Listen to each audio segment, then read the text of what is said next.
বলছিল যে গর্ত করে রাখলে হ্যাঁ ওইটা আগে জোড়ি ফেলা 5 একর ফিট পদ্ধতিতে জায়গায় করতেছে ওই এই আপনি এগুলি গর্ত কি দিয়ে লাগছে স্যার। দাও তো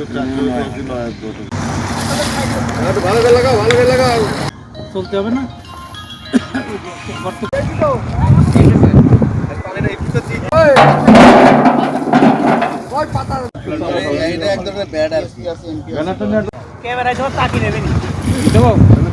ওই জায়গাটা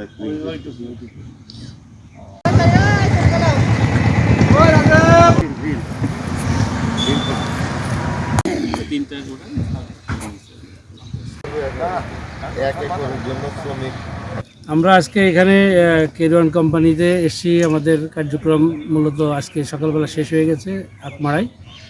আর সারা বছর ধরে যেহেতু আখের চাষ হয় এবং আমাদের যে ফলন হয় সেটা আসলে আমরা বৈজ্ঞানিক পদ্ধতিতে আরও যাতে ফলন বৃদ্ধি পায় এই কারণে এই রিং পদ্ধতি, এটা হলো রিং, আপনারা দেখছেন যে রিংয়ের মতো ছাড়ানো এবং এখান থেকে একগুচ্ছ আসবে এবং এটার খরচ তুলনামূলক কম এবং এখান থেকে ফলন বেশি হবে। এটা মূলত আমাদের মধুখালী থেকে শুরু হয়েছে, সেখানে আমরা ব্যাপকভাবে শুরু করেছি এবং এখানে আমাদের কেরুতে আমরা এবছর মোটামুটি একটা লার্জ স্কেলে আমরা এটা শুরু করেছি। এর আগে অল্প পরিসরে হয়েছিল এবং সেখান থেকে ভালো সাফল্য আমরা পেয়েছিলাম। আমরা সেই কারণে এই জায়গায় আমরা এবার প্রচুর পরিমাণে এই রিং পিট পদ্ধতিতে আমরা করব, যাতে করে আমাদের খরচটাও কমে যায়, পাশাপাশি আমাদের উৎপাদনটা বৃদ্ধি পায়। আপনারা জানেন যে আমাদের উৎপাদন বৃদ্ধি হচ্ছে না বিধায় আমরা কিন্তু আখ চাষগুলো সব খুব বেশি পরিমাণে সময়ে আমরা করতে পারছি না, আখ মাড়াই করতে পারছি না।